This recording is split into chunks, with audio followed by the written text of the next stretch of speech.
এই পাতায় দেখতে পাচ্ছেন এখানে একটা পোকা আছে দেখেন। তো এটা যদি গরু খায় না তাহলে গরুর মুখ দিয়ে এসে পানি বেরোবে, লালা বেরোবে, 2-3 দিন গরু কিছু খাবে না। তো ভিডিও ভালো লাগে অবশ্যই চ্যানেলটাকে সাবস্ক্রাইব করে রাখবেন। তো আজকে ভিডিও নিয়ে আসছি এই পোকা নিয়ে। হ্যাঁ, যেহেতু আমার গরুগুলো সাধারণত পাহাড়ে গাছের সাথে পাতা খেয়ে ফেলে। এই দেখুন এরাও কিন্তু এই পাতা খাচ্ছে, এ দেখেন, দেখতে পাচ্ছেন, সে কিন্তু এই পাতাটা অনেক বেশি পছন্দ করে। এ দেখুন, দেখেন।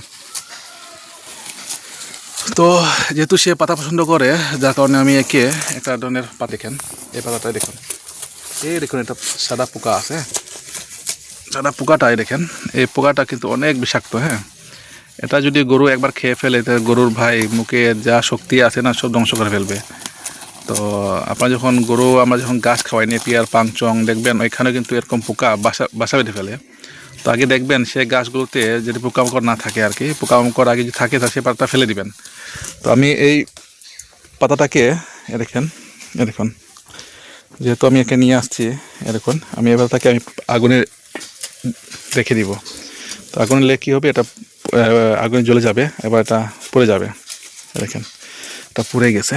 দেখেন এই গাছের পাতাটাই দেখেন পোকাটা, এই যে এখন এখানে রেখে দিব, বাস এটা পোকা হয়ে গেল, জমে গেল। তো যখনই গরুকে আপনারা ঘাস খাওয়াবেন তো দেখে শুনে খাওয়াবেন, কারণ এটা আপনার সম্পদ দিবে। গাছে যদি এরকম পোকা থাকে না গাছের মধ্যে, তাহলে গরু কিন্তু অনেক ক্ষতি হয়ে পায়। শুধু এই পাহাড়ি গাছের মধ্যে পোকা থাকে না, এটা আমি নেপিয়ার, পাংচং বা আমরা যে গাছগুলো চাষ করি গরুর জন্য, সেখানেও আমি দেখেছি এগুলো পোকা খুব বেশি থাকে। গাছের মধ্যে আটি বেঁধে থাকে এরকম গুল হয়ে। আর যখন আমরা গাছ গরুকে খাওয়াতে দিই, যখন গাছগুলো কাটি মেশিন দিয়ে, তখন সেগুলো মিস হয়ে যায়। তো গাছ যখন নিয়ে আসবেন তখন গাছটাকে ভালো মতো দেখবেন যে গাছের মধ্যে পোকা আছে কি না।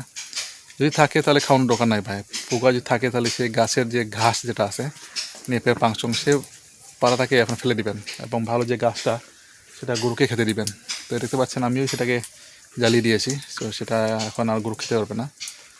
আমি গরুকে সবসময় গাছ দেখে বুঝে খাওয়াই, কলা পাতা হোক, বাঁশের পাতা হোক বা যে কোনো পাতাই হোক, আগে আমি দেখি তারপর আমি এদেরকে খেতে দেই।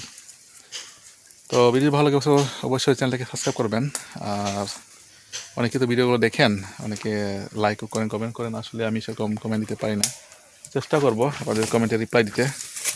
আসলে সেও খাচ্ছে, দেখেন সে এখানে সব খেয়ে ফেলবে আর কি, তার অনেক খিদে পেয়েছে, গাছের অনেক অভাব, তারপরেও সে খাচ্ছে আর কি। দেখেন মানে সে সব খেয়ে ফেলবে, এটা যদি আরও বেশি থাকে না তো সব খেয়ে শেষ করে ফেলবে। তো আমি এখানে দেখেছি কোনো পোকা টোকা নেই, এখন সে একাই খেতে পারবে, কোনো সমস্যা না এটা। তারপরেও চ্যানেল যদি ভালো লাগে অবশ্যই চ্যানেলটাকে সাবস্ক্রাইব করবেন, লাইক কমে জানাবেন। আর কী কী ভিডিও নিয়ে আসবো আমাকে বলবেন, আমি শর্টকাট ভিডিও নিয়ে আসবো।